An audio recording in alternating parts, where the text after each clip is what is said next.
ونصلی ونسلم علی رسولہ الکریم اما بعد بسم اللہ الرحمن الرحیم السلام علیکم ورحمۃ اللہ وبرکاتہ۔ سامعین، میرا آج کا موضوع ہے، سوال ہے کہ اگر کسی کے ماہ رمضان کے شرعی عذر سے روزے چھوٹ گئے ہوں تو یہ قضا روزے کب تک رکھ سکتے ہیں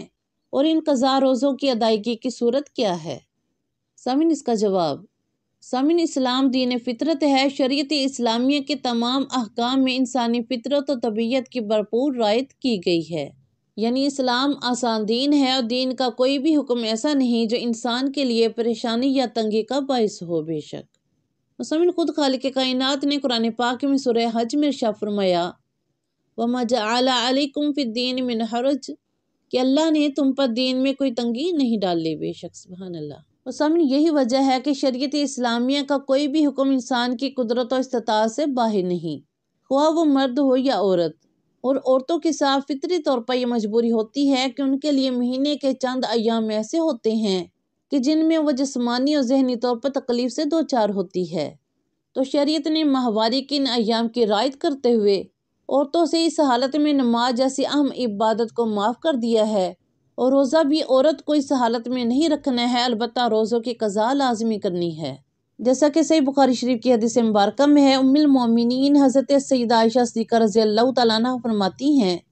کہ ہمیں ایسی حالت میں روزے کی قضا دینے کا حکم دیا جاتا،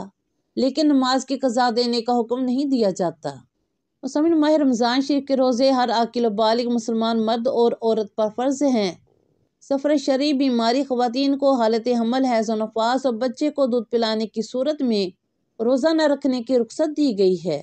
اگر ان حالتوں میں روزہ نہ رکھا جائے تو ان کے ختم ہونے کی مدت کے بعد رمضان کے چھوٹے ہوئے روزوں کی قضا کرنا ضروری ہے۔ بے شک، لیکن اگر رمضان کا روزہ رکھ کر جان بوجھ کر کھا پی لیا یا ہم بستری کر کے روزہ توڑ دینے سے قضا کے ساتھ ساتھ کفارہ بھی لازم ہو جاتا ہے، اور یہ کفارہ مسلسل 60 روزے رکھنے کی صورت میں ادا ہوتا ہے، اور اگر روزہ رکھنے کی استطاعت نہیں ہو تو ایک روزے کا فدیہ 60 مسکینوں کو پیٹ بھر کر 2 وقت کا کھانا کھلانا ضروری ہے۔ اور مسئلہ ہے کہ ایام حیض میں چھوٹے ہوئے روزوں کی قضا عورت کو اگلے سال کا رمضان آنے سے پہلے ہر حال میں کر لینی چاہیے۔ بخاری شریف کی حدیث مبارکہ میں ہے، ام المومنین حضرت سیدہ عائشہ صدیقہ رضی اللہ تعالیٰ عنہ فرماتی ہیں کہ میرے ذمہ رمضان کے جو روزے حیض کی وجہ سے قضا ہوتے تھے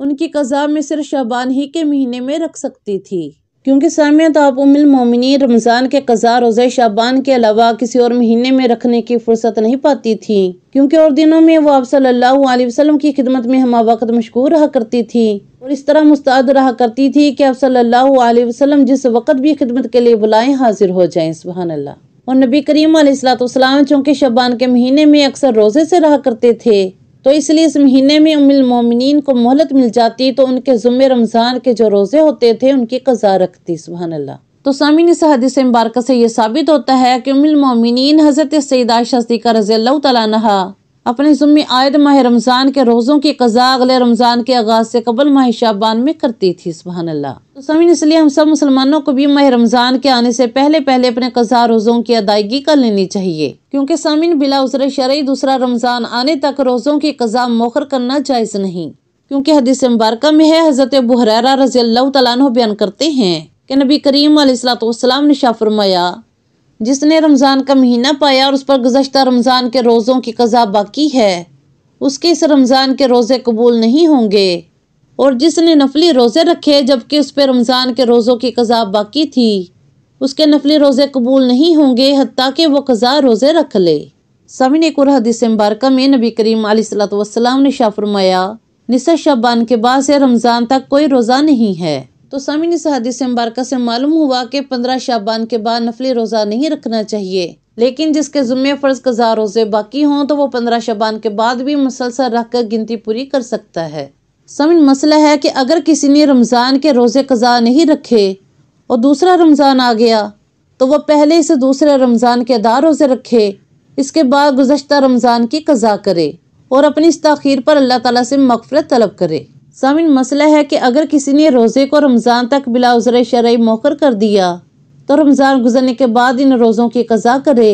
اور بہتر یہ ہے کہ ہر دن کے بدلے ایک مسکین کو کھانا بھی کھلائے، کہ حضرت ابو ہریرہ اور حضرت ابن عباس رضی اللہ تعالیٰ عنہم کا یہی فتویٰ ہے۔ سامعین، شرعی عذر سے چھوٹے ہوئے روزوں کی ادائیگی کی صورت۔